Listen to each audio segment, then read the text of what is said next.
Саламатсыздарбы, урматтуу баяндамачылар, келген кишилер.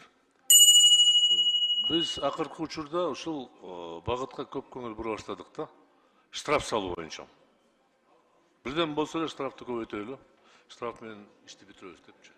Биз тескерисинче жанагындай тарбия, профилактика иштерди жүргүзүшүбүз керек да. Мына мисалы үчүн азыр сиздер айтып аткан мыйзам долбоорунда көптөгөн нарушение ветеринарных, лабораторных, достоверности, экспертизы, диагностических исследований, неисполнение, ненадлежащее исполнение лицами, осуществляющими практику и так далее, деп баарына штраф. Штрафты ким салат? Кайсы орган штраф салат? Ошо малды туура эмес бакса, ким штраф салат? Айткачы, участковый.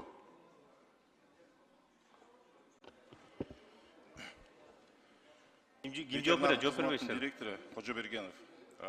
Исхак Абсаматович, бұл жерде сіз айтып отқан айып пулдар боюнча ветеринардык инспекторлар салышат, бирок ал жерде бул биринчи эле бара калып штраф салбайт. Ал жерде эң биринчи эскертүү берилет, андан кийин предписание берилет. Эгерде ошол аткарылбаган шартта гана ошол айып пулдар салынат. Урматтуу кесиптештер, шефтер, чоңдор. Данияр Эрмекович, мен кечирим сурап атам, мен сүйлөп алайын, мен түшүнүп атам. Инспектор жанагы ветеринарына штраф салат, туурабы? Бул жерде ветеринардын жоопкерчилигин карап атат. Анан бийик турган ветеринар ага штраф салабы? Старший ветеринар штраф салабы?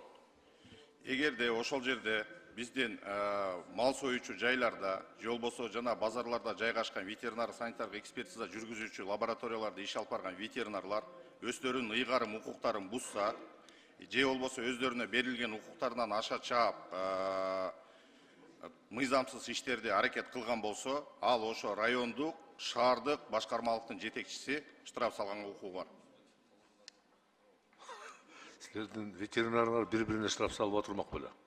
Каерде болгон мындай?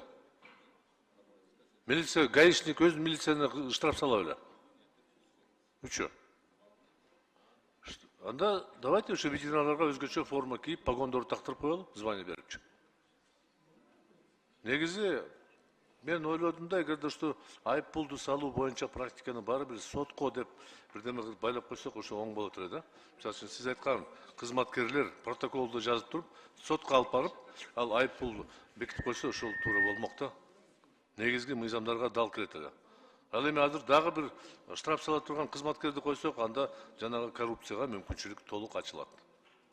Малды кантип багат, кантип соет, кантип жем берет, кандай сапаты ветеринар өзү текшерип, өзү штраф салып турса, өзү уруксат берип турса, анан өзү штраф салып турса, бул таптаяр коррупциялык схема.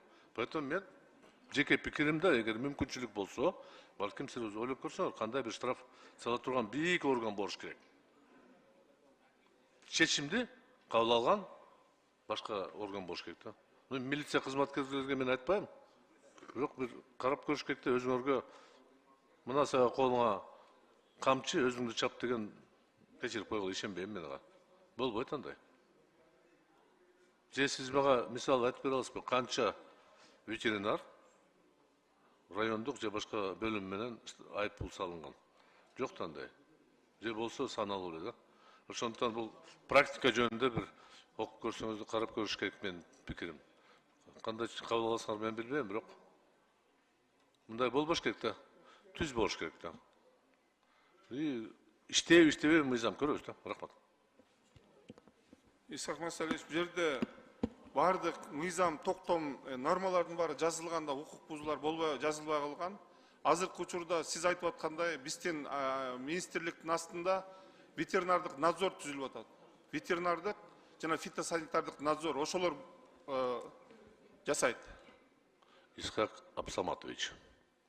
Коюңуз, кечирип коюңуз.